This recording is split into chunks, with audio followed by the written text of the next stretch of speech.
Hey girl, hey, it's Dr. Tasha Rogers here. And this is Podcast Thursday. Just so you guys know, this has been a hell of a week. I'm in the middle of a chemical peel. If you do not know or you haven't seen my Instagram, I do VI peels. I have some hyperpigmentation, as you can see. And I mean, I love my skin. I think I'm skinning to be 50 this year, but at the end of the day, I still want the blemishes gone. So I'm chemical peeling. I want to come today. I'm in the warehouse. You guys can see from the background. I have no jewelry, nothing on because I'm working, making soap and helping these guys get orders out. But I want to talk about fatigue. Yes, it's been, a few rainy days here in Atlanta, but for the past week, maybe 2 weeks, every single patient's like, I'm so tired. I'm so tired. I'm so tired. And I'm like, what is happening?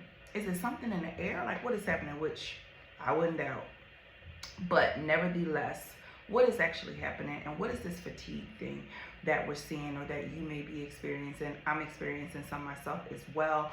But what is happening, right? And so when we look at fatigue, it's just like, oh, I'm tired. I'm not getting enough sleep. I'm doing too much. But sometimes it can get a little deeper, guys.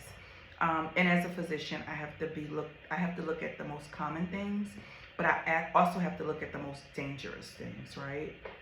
And that's how I keep my patients out of trouble. The most common and the most dangerous. And I have to, you don't want to do anything and be like, oh, this person said they were tired. Let's run all these tests. No, but you don't want to ignore things either. And especially in African American women, cardiac events, and we're going to talk about a whole lot more stuff before that, but cardiac events are not clutching chest pain. It may be some numbness or tingling in your jaw and your neck that may go down to your arm just feeling kind of weak and just, why does it feel like that? Heavy. Abdominal pain. You just kind of feel like you have a sour stomach. Like, why is my stomach sore? I just want to lay down, just not feeling well. That's what a heart attack most times looks like in African American women. And you look and you like, well, damn, I had that last week. And no, everybody's not having a heart attack, but just so that you understand, sometimes things that we brush off are not meant to be brushed off. Sometimes the subtle symptoms are not that subtle and they're not that simple. So let's talk a little bit about kind of how I go about the fatigue and where are we. And it really kind of depends too on your age group, right? So we're going to leave perimenopausal and menopausal fatigue. We're going to leave that over to the side because I told y'all this month we're concentrating on my peri and my meno girls. But we're going to leave it over to the side for a minute. But I want to talk about, your average patient, in their 20s, 30s comes in, talk about fatigue. The first thing I'm always very curious about is people's sleep hygiene. And so, especially in younger patients, and we have social media, my biggest thing when I talk about sleep hygiene is I'm like, first of all, your room should be a little bit on the cooler side. You should not be sleeping in a room that is hot, hot, hot. It is difficult to get into a deep, comfortable sleep when you're sleeping in a room that is very hot. So make sure your room has a little bit of a coolness to it. Make sure that you are coming off of social media, off of your phone, off of computer games, off of YouTube, off of Instagram, off of Netflix. You're coming off of everything about an hour, maybe an hour and a half before you go to sleep. Attempt to meditate or read your Bible, whatever your word is, whatever it is you believe in, whatever your novel is, your journal. Do that. Do something relaxing to your spirit before you go to sleep. Not Grand Theft Auto, shoot them down, shoot them dead, crazy stuff on YouTube, crazy stuff on the gram, and then it's like, okay, I'm gonna go to sleep. No, don't have your TV on. Here's how brains work. Although your eyes may be trying to sleep, although you may be trying to sleep, your brain is still in overdrive. So while that TV is on, what's playing in the background, although your eyes are not watching, your brain is. And it's like you're up watching TV all night long, okay?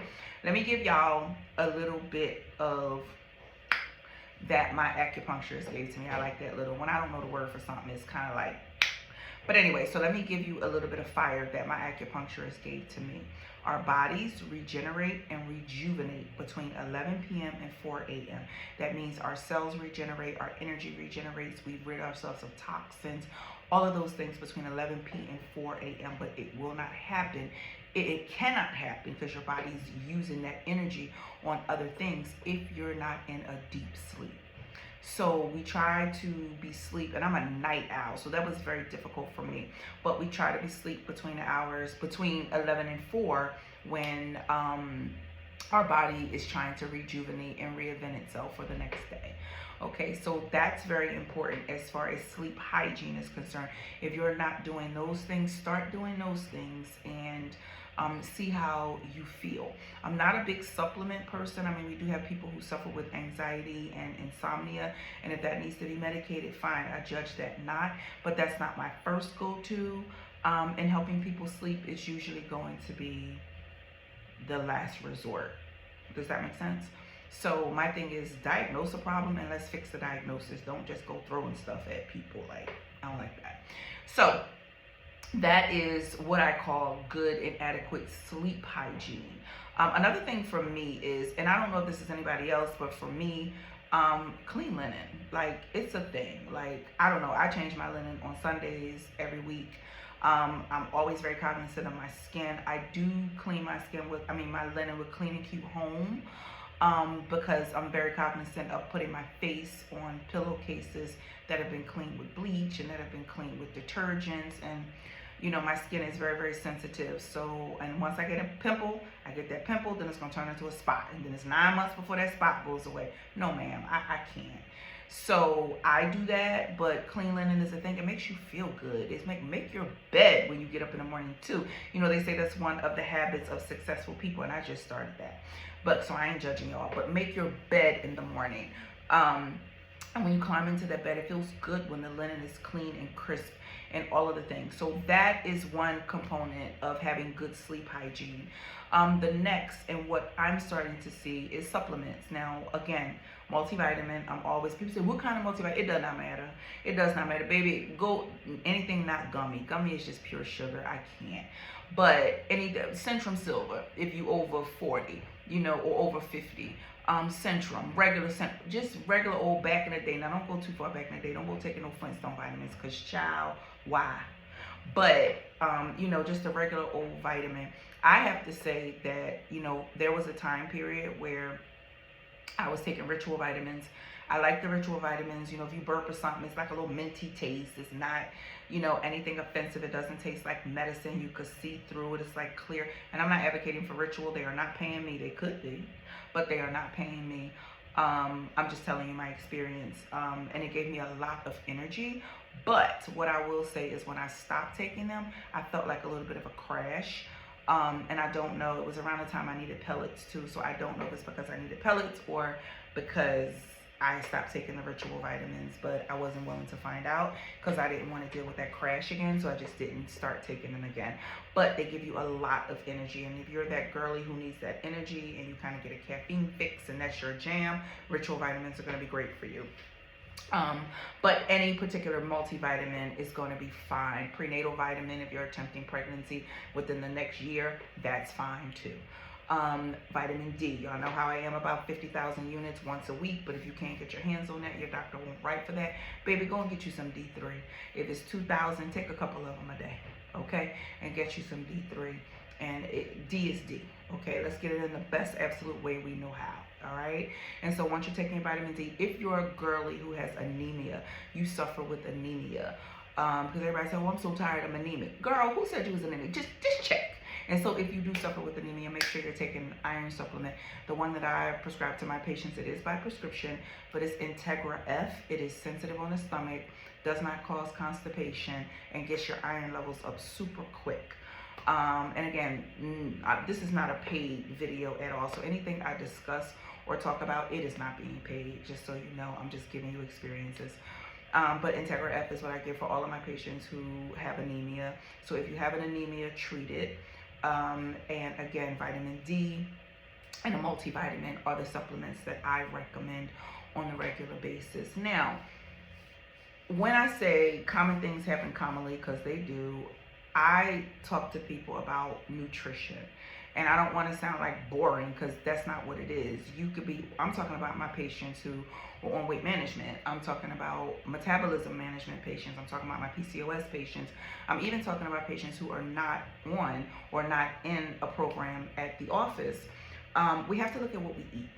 And when I say what we eat, obviously we have to look at is what we're eating nourishing our body, right? It's different to eat and then to not be nourished. So let me talk to my girlies who are out here either starving yourselves or you're on a medication that is decreasing your appetite significantly. Your body is like a car. Just like your car needs gas, your body needs food. Food is fuel. That's what that slogan means.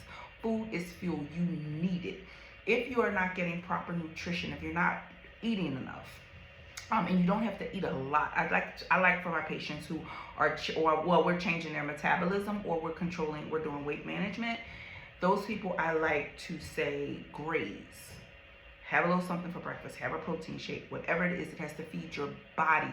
Graze. Couple hours later, have a little something else. Couple hours later, have a little something else. Don't be attached to breakfast, lunch, and dinner, because that forces you to have big meals because you want it to last you into your next meal. Nobody said that. Who said that? Where did all that come from?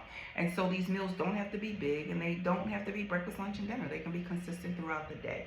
But whatever it is, I tell my patients, you can be on your diet. We do high protein, low carb. You could have something that has no carbs in it, no sugar in it, no this, no that, but it doesn't have any nutrition in it either. So you've gone for a whole day. You're on your plan. You're following your plan. You're not having carbs, but you're also you haven't had any nutrition. And then you can't understand why you feel run down, why you feel tired.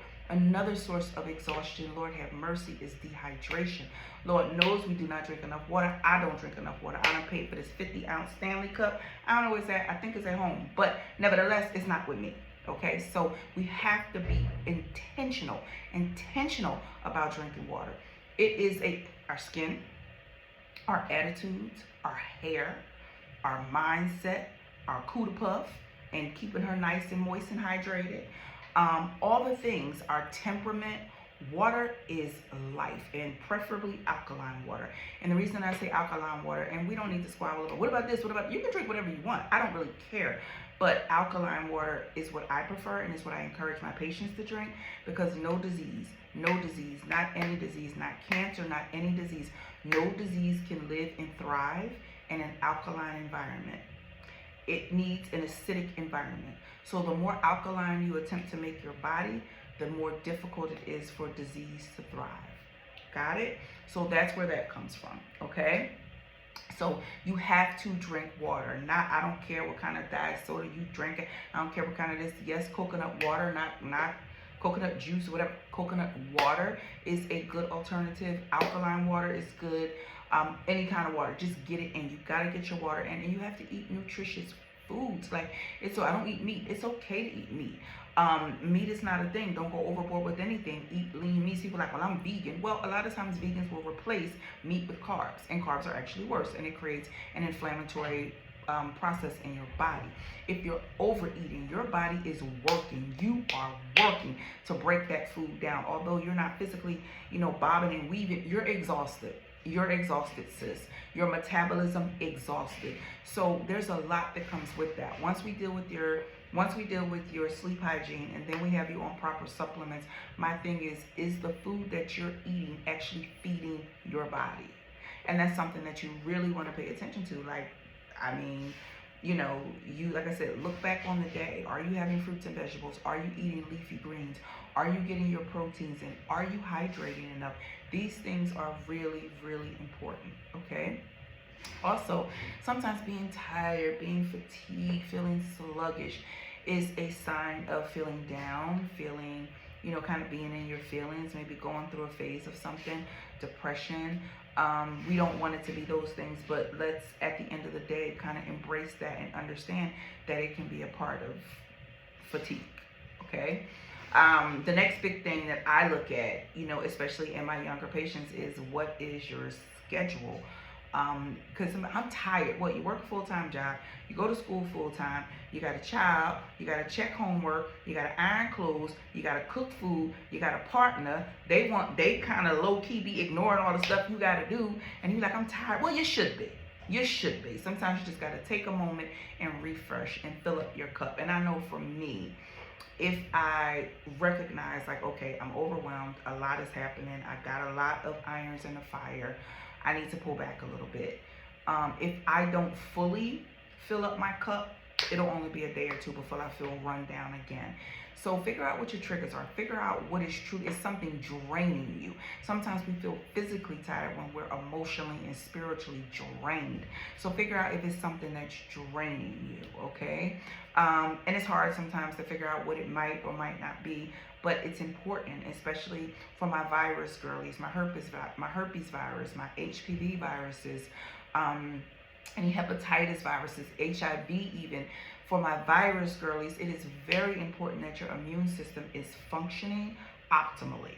And in order for it to be functioning optimally, you have to, do I have on two different, girl, my mind just said I got on two different earrings. Anyway, you have to get your rest, and you have to strengthen your immune system with proper nutrition, proper hydration, proper sleep, controlling your stress.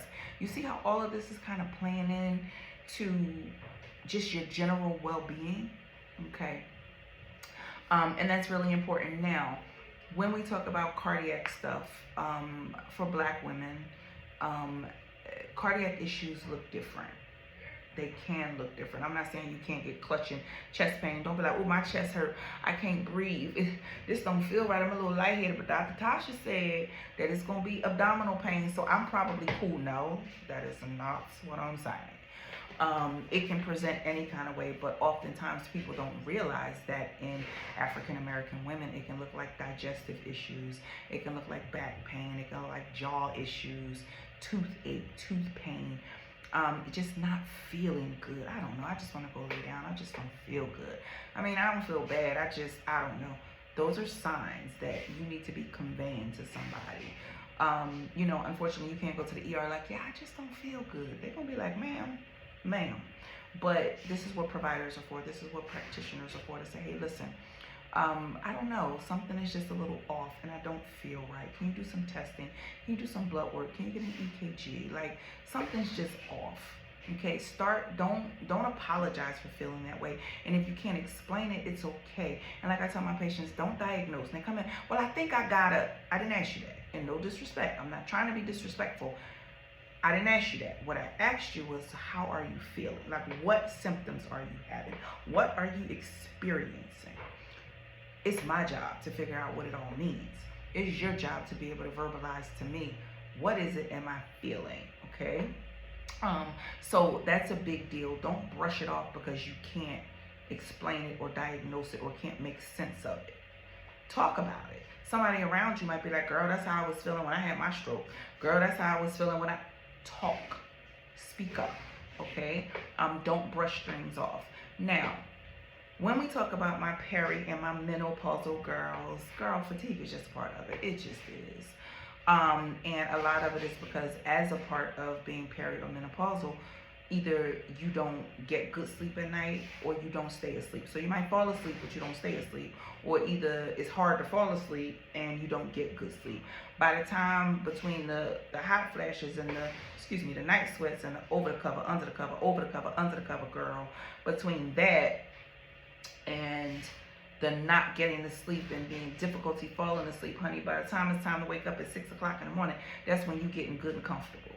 So the question is, you know, with the fatigue of menopause, is that, and like I said, y'all know how I feel about bioidentical hormone replacement. That cures all things, but all things menopausal anyway. But if that's not something that you're interested in doing, that's fine. Then you have to pay attention to your sleep hygiene. You may need to say something to your provider like, hey, I need a little something to help me go to sleep at night because I'm having a difficult time. But you have got to get the rest. And then at the same time, if you're in that age group, the girlies age group, okay, you can't discount that and say, hey doc, I just been feeling really run down. I'm feeling really tired. Like, I'm not feeling like myself. This is different than normal. Can we do some testing? And that will prompt them to take a little bit more of a listen and, maybe do some evaluation. Like I said, my goal is to take care of the most common things and the most dangerous things. And we have to be very mindful that there are things that we can fix ourselves, and exercise is a big one, but there are things that we can fix ourselves, and there are things that need evaluation and don't need to be swept under the rug, because it can in turn out to be something that can be critical. Also, I want to speak about exercise. Everybody's always speaking about exercise. I need to get on it myself, baby girl. I was doing good for a minute, but honey, the girl done backslid way back, all the way back at scratch. Okay, the girl done backslid. And so this is not a judgment, and it's not to say that it's super easy, because it's not. But muscles have memory, and the more you exercise, even just walking, like walking decreases your blood pressure, your blood sugar, and your anxiety. So like, walking is that girl. People don't go, all I did today was walk. Girl, walking is that girl. So just get something in, and just start looking at yourself as, okay, how am I going to do better? How am I going to feel better? What can I do to help myself? And once you've done all the things and it's still like, yeah, this is not, this ain't it, this ain't her, this ain't hitting on a whole lot, that's when it's time to call somebody in. That's when it's time to call a provider and say, hey, listen, I think I need some help. And don't be ashamed of that, all right? So, I just wanted to give you guys a different perspective on something as simple as, I'm so tired, I feel so drained, girl, I'm so tired all the time. Maybe it's time to start evaluating that statement. Maybe it's time for not only you as a patient, but maybe it's time for us as providers to not brush it off as much, and start evaluating and start looking at different things when our patients, or we even, feel a sense of fatigue. So I want you guys to start taking it a little bit more serious. Lay off the junk food, lay off the crap, lay off the thing that is going to be taxing to your metabolism. Get these diets together. Make sure we're hydrating well for health. Make sure we're getting some physical activity, and make sure we got good sleep hygiene. And then once we've done all the things and we still can't get, and don't forget your vitamins, and we still can't get any resolution, or we can't feel any better, then it's time to start speaking up and advocating for yourself and getting answers. Does that make sense? All right, so I hope this video blessed somebody. Thanks for listening. All right, see you guys soon.